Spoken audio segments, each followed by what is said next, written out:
MU का BCom entrance crack करना है और 60 दिन बचे हैं। चलो आज मैं बताता हूँ तुम लोगों को 60 दिन की स्ट्रैटेजी, जिसमें इसको अपनाकर 60 दिन के अंदर तुम्हारा निकलेगा एमयू का बीकॉम एंट्रेंस फॉर 100% श्योर। तो चलो देखते हैं क्या है इसमें राज।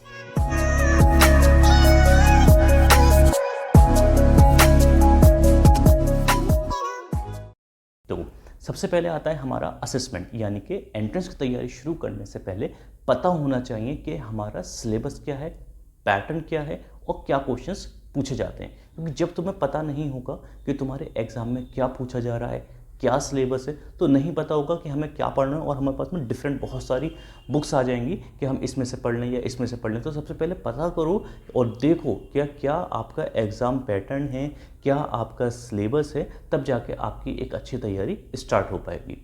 सेकंड चीज़ हमारे पास आता है स्टडी प्लान। देखो अगर आपका स्टडी प्लान आप नहीं बनाओगे तो आप कभी भी बीकॉम एंट्रेंस क्रैक नहीं कर पाओगे।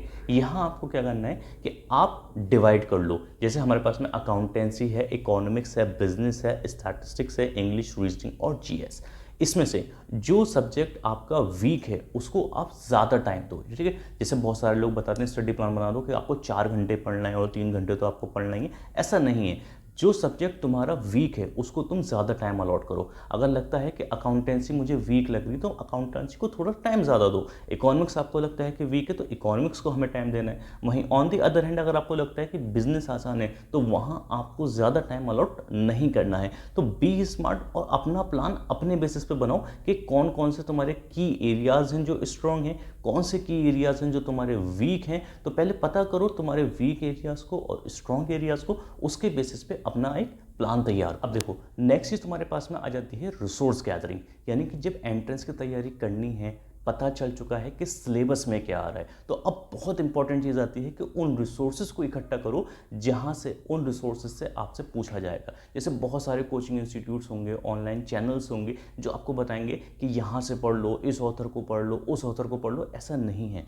हमारे पास कुछ सर्टेन्स और कुछ पर्टिकुलर्स बुक हैं जहाँ से एंट्रेंस पूछा जाता है और वो बुक है आपकी NCERT। जी हाँ, सही सुना। अगर आप NCERT को बहुत अच्छे से पढ़ लेते हो तो कोई भी क्वेश्चन ऐसा नहीं होगा जो NCERT के बाहर से आएगा। फॉर द अकाउंटेंसी अगर आपके पास में TS ग्रेवाल की क्लास 12 की बुक सभी के पास होगी तो उसके जो भी न्यूमेरिकल पोर्शन है, हर चैप्टर के शुरू के 25 क्वेश्चन, यानी हर वो क्वेश्चन जो 2 से 3 लाइन में खत्म हो जाता है, उन क्वेश्चंस को आपको बहुत अच्छे से करना है। जैसे कि sacrificing ratio, gaining ratio, adjustments of reserves, goodwill, इनके क्वेश्चंस को आपको करना है। Revaluation account, partners capital account, balance sheet, इनके क्वेश्चंस को आपको नहीं करना है। स्टडी प्लान के लिए और रिसोर्सेज के लिए हमने तैयार की है अपनी ये बुक एक्स की तरफ से। यहाँ पर आपको मिलेगा पूरा पैटर्न जिसमें आप देख सकते हो कि अकाउंटेंसी, इकोनॉमिक्स, बिजनेस, स्टैटिस्टिक्स, ये सारी ही चीज़ें हमने इन्वॉल्व करी हैं। अब क्या NCERT पढ़ें या पढ़ें हम इस एक्स की बुकलेट को, तो हम आपसे कहेंगे कि आप हमारी एक्स की बुकलेट को परचेज करें। क्यों? क्योंकि इसमें हमने NCERT को साथ में जोड़कर और साथ में अपने कुछ टिप्स एंड ट्रिक्स लगाकर इसको और ज़्यादा आपके लिए आसान बनाया है। अब देखो फोर्थ चीज़ आता है डेली स्टडी रूटीन, यानी कि अब इस 60 दिनों में आपको ये नहीं करना है कि भाई मैंने आज पढ़ लिया अब मैं कल पढ़ लूँगा या मैं बाद में पढ़ लूँगी। ऐसा नहीं करना। आपको डेली चाहे आप 2 घंटे निकालो या आप 3 घंटे निकालो, लेकिन आपको पढ़ना डेली है। यानी कि इन 60 दिनों में आपको अपनी कंसिस्टेंसी बनाए रखनी है। अगर आपकी कंसिस्टेंसी टूटी तो आपके चांसेस कम रहेंगे एंट्रेंस क्रैक करने के। तो आज से बिल्कुल सही 60 दिन हमारे पास में बचे हुए हैं और यही वक्त है आपको आपकी कंसिस्टेंसी दिखाने का। तो आपका अपना बिहेवियर, स्टडी बिहेवियर डेली का रहेगा। डेली रूटीन्स आपको बनाने हैं। ऐसा नहीं है कि मौज मस्ती नहीं करनी, सब करो, लेकिन डेली कम से कम 2 से 3 घंटे पढ़ाई अभी आपको करनी है। अगर आप अब भी 60 दिनों में 2 से 3 घंटे पढ़ते हो तब भी आपका बहुत आसानी से एंट्रेंस क्रैक हो जाएगा। अब देखो नेक्स्ट चीज़ आती है कॉन्सेप्ट क्लैरिटी। अब देखो बहुत से बच्चे क्या करते हैं कि उनके पास में अगर रिसोर्सेज भी गैदर हो गए तो बस उसको पढ़ना शुरू कर देते हैं कि चलो यार ये भी पढ़ लिया, ये भी पढ़ लिया, ये चैप्टर भी मेरा हो गया, ये चैप्टर भी मेरा हो गया। नहीं, रोट लर्निंग मत करो, रट्टाफिकेशन मत करो, अपने कॉन्सेप्ट्स को क्लियर करो। ये मैं कई सालों से सबसे कहता हुआ आ रहा हूँ। आपको बहुत डीप स्टडी नहीं करनी है, आपको बहुत सारा नहीं पढ़ना है, बेसिक पढ़ना है, लेकिन कॉन्सेप्ट्स को क्लियर करना है। बच्चे क्या करते हैं कि हमने देखा कि सर ये अलीगढ़ का बहुत बड़ा कोचिंग इंस्टीट्यूट इंस्टीट्यूट है कि बहुत अच्छे दिए जो है यहाँ पे कॉमर्स का बहुत सारा हब क्रिएट हुआ है और वो पता नहीं क्या क्या आपको एक्स्ट्रा पढ़ा देते हैं। बेटा वो नहीं आता है, वो नहीं पूछा जाता है। अपने स्मार्ट बनो, सिलेबस उठाओ, जो आपका 12th का सिलेबस था, जो बोर्ड 12th का सिलेबस था वही बीकॉम एंट्रेंस का भी सिलेबस है। बेवकूफ़ मत बनो, सही चुनो। ठीक है, हम यहाँ पर आपको ये सब चीज़ें फ्री में एडवाइस दे रहे हैं, तो आपके पास में जो भी है उसको आपको सही तरीके से पढ़ना है, सही तरीके से चीज़ों को चूज़ करना है।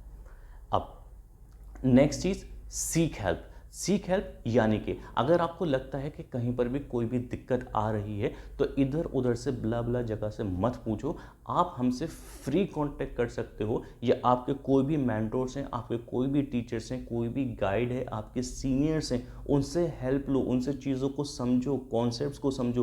रेक्टिफिकेशन मत करो, जो हमने अपने पिछले पॉइंट में भी बताया कि चीज़ों के जितने कॉन्सेप्ट्स क्लियर करोगे उतना ज़्यादा तुम्हारा बेहतर है कि आसानी से तुम्हारे नाम आने के चांसेस बढ़ सकते हैं। तो इसलिए यहाँ पर क्या है कि आपको चीज़ों को रटना नहीं है बिल्कुल भी। अगर आपको लगता है कि भाई हमें किसी की हेल्प की ज़रूरत है तो हेल्प को ले लो, उसमें शर्माने की ज़रूरत नहीं है, झिझकने की ज़रूरत नहीं है। अगर आपके कोचिंग इंस्टीट्यूट में आपको टीचर बार बार नहीं बताते हैं, आपको कहीं से हेल्प या गाइडेंस नहीं मिल पा रही है, यूट्यूब पे फ्री मटेरियल लेने के बाद में भी आपको वो कॉन्सेप्ट या वो प्रॉब्लम नहीं समझ में आ पा रही है जो आप समझना चाहते हो, तो आप डिस्क्रिप्शन में जाके हमारी कॉन्टैक्ट इन्फॉर्मेशन निकालिए, हमें कॉन्टैक्ट कीजिए, अपना टाइम बुक कीजिए, स्लॉट बुक कीजिए, हम आपकी सारी प्रॉब्लम्स का समाधान प्रोवाइड करेंगे। अब देखो नेक्स्ट चीज़, तैयारी बेहतर चल रही है या कैसी चल रही है, तो उसको जांचने के लिए, उसको परखने के लिए आपका नेक्स्ट इंपॉर्टेंट पॉइंट है मॉक टेस्ट। आपको मॉक टेस्ट ले लें। देखो इस टाइम पर जब से हमने अपनी टेस्ट सीरीज़ को फ्री किया तो सारी ही कोचिंग इंस्टीट्यूट ने अपनी टेस्ट सीरीज़ को फ्री कर दिया,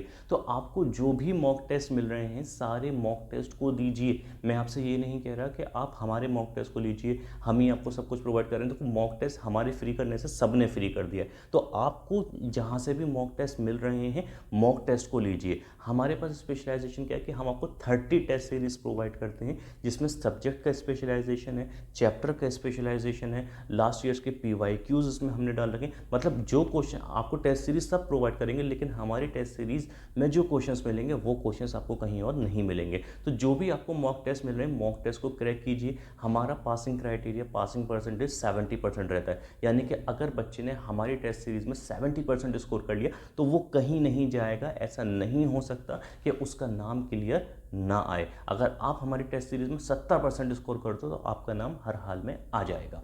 नेक्स्ट चीज़, आपको क्या करना है, revision.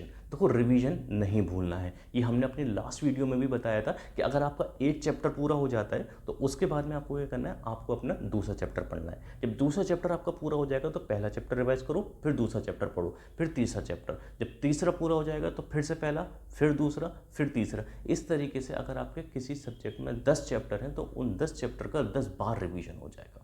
Last but not least, आपके लिए सबसे इंपॉर्टेंट पॉइंट वो है स्टे हेल्दी। अब इतनी सारी टेंशन्स में ये नहीं करना है कि अपने लाइफ स्टाइल को पूरी तरीके से आप भूल जाओ। यहाँ पर आपको अपनी हेल्थ का बहुत अच्छे से ध्यान रखना है। गर्मी बहुत ज़्यादा पड़ रही है, इसलिए हाइड्रेटेड रहो, पानी पीते रहो, अच्छे फ्रूट्स खाओ, अच्छी स्लीप लो, अपने आप को मोटिवेटेड रखो। ठीक है, और अगर ऐसा नहीं करना है कि आप बिल्कुल पढ़ते ही रहोगे कि 2-3 घंटे, 4 घंटे, 7 घंटे, नहीं, ऐसा नहीं करना है। आपको बीच में रेस्ट लेने हैं, अपने माइंड को रिलैक्स रखना है, मोटिवेटेड रहो अपने। क्लियर। नेक्स्ट देखो बहुत इंपॉर्टेंट चीज़ जो होती है, अगर आपकी हेल्थ अच्छी नहीं रहेगी तो आप तैयारी कैसे करोगे। इसलिए अच्छी अपने सेहत का ध्यान रखो, अच्छा खाओ, अच्छा पियो और बी हाइड्रेटेड। अगर आपको मैं लास्ट में बताता हूँ कि अगर आपको कोई भी दिक्कत आती है आप सीधे बिना सोचे समझे डिस्क्रिप्शन पर जाइए और अमीर सर का कॉल लगा दीजिए, हम आपको आपकी समस्या का सारा समाधान प्रोवाइड कर देंगे। सो बेस्ट ऑफ लक, अपनी तैयारी करते रहें